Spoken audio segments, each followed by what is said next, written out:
আজকে আমি যে রেসিপিটা শেয়ার করব সেটা সম্পূর্ণ নিরামিষ একটা লাঞ্চের রেসিপি। এর সাথে অন্য কিছু দরকার হবে না। যদি মনে হয় শুধু খাবো তাহলে রায়তা দিয়ে খেতে পারো, কিন্তু এই রেসিপিতে অন্য কিচ্ছু লাগবে না। আর রেসিপিটা তৈরি করতে হবে গোবিন্দভোগ চাল দিয়ে।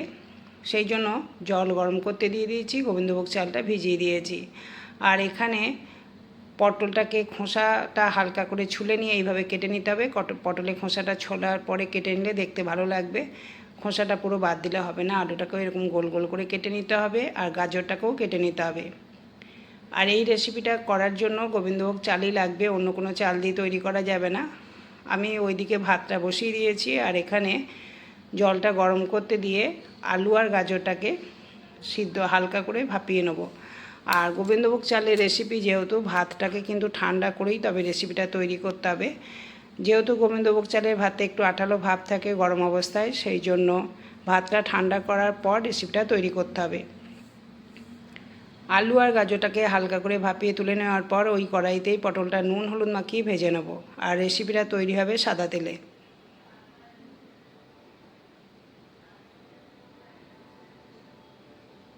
পটলটা লালচে করে ভালো করে ভেজে নিতে হবে। আর এর সাথে গোবিন্দভোগ চাল যখন মিশবে তখন রেসিপির একটা অন্যরকম সেন্ট হবে। আমি আজকে বারবার বলছি, এই রেসিপিটা যারা শনিবার নিরামিষ বা মঙ্গলবার নিরামিষ বাড়িতে খান, অবশ্যই তারা এই রেসিপিটা তৈরি করে নিতে পারবেন। আর এই রেসিপিটা এতটাই সুন্দর, রেসিপি তৈরি না করলে বুঝতে পারা যাবে না।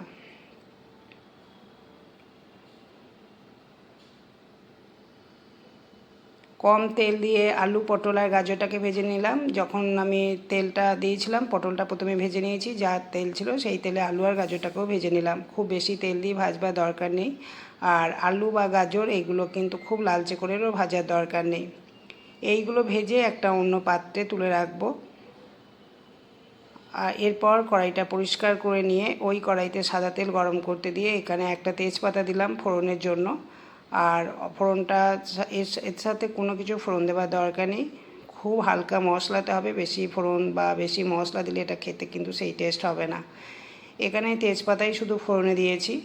ফোড়নটাকে একটুখানি ভেজে নেওয়ার পর এখানে আদা আর কাঁচা লঙ্কা বাটা দিচ্ছি। ঝালটা আমি এখানে একটাই লঙ্কা দিয়েছি, কারণ এতে খুব বেশি ঝাল ঝাল ভালো লাগবে না। একটা লঙ্কা দিয়েছি, আর কাঁচা লঙ্কা চিড়ে আমি সবশেষে দেবো। যারা ঝাল পছন্দ করো তারা ঝালটা ওই কাঁচা লঙ্কার মাধ্যমেই পেয়ে যাবে। এখানে নুনটাও দিয়ে দিলাম। যেহেতু গোবিন্দভোগ চালের ভাত করে নিয়েছি আগে, ভাতে তো আর নুন দেওয়া হয় না, সেই জন্য নুনটা আমি প্রথমে দিয়ে দিয়েছি। আর পটলটা ভাজার সময় আমি নুন আর হলুদ দিয়ে পটলটা ভেজেছি, সেই পরিমাণ নুন দিয়েছিলাম যাতে সবজিগুলো নুনের পরিমাণটা সঠিক থাকে। নুনটা বুঝে দিতে হবে। আর প্রথমে নুনটা দিয়ে দিলাম, পরে আর নুন ব্যবহার করব না। যদি লাগে আমি টেস্ট করে দেখে নিয়ে তারপরে দিতে পারবো।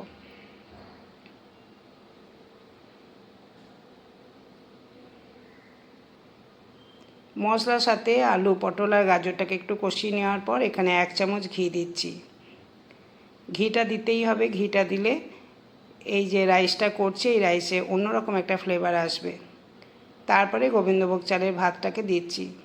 এই ভাতটা যেহেতু একটু আঠালো আঠালো থাকে, সেই জন্য ভাতটা ঠান্ডা হওয়ার পরে দিলে কোনো অসুবিধা নেই। সব কিছুর সাথে ভালো করে এইভাবে মাখিয়ে নিতে হবে। এরপরে আমি 4-5খানা কাঁচা লঙ্কা চিড়ে দিয়ে দিলাম, ছোটো ছোটো করে কেটে দিলাম। আর অল্প একটু নুন লাগবে, নুন আর চিনিটাকেও দিতে হবে। চিনি অবশ্যই দিতে হবে। এখানে ছোটো চামচে 2 চামচ চিনি দিচ্ছি। 1 চামচ ঘি দিলাম। আর এখানে 15-20টা কিশমিশ দেবো।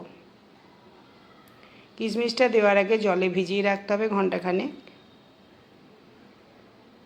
তারপরে সব কিছু নাড়াচাড়া করে নিয়ে এটা গরম গরম পরিবেশন করতে হবে। আজকে লাঞ্চের এই রেসিপিটা যদি পছন্দ হয় তাহলে ভিডিও শেষে একটা লাইক আর কমেন্ট করার জন্য অনুরোধ করব।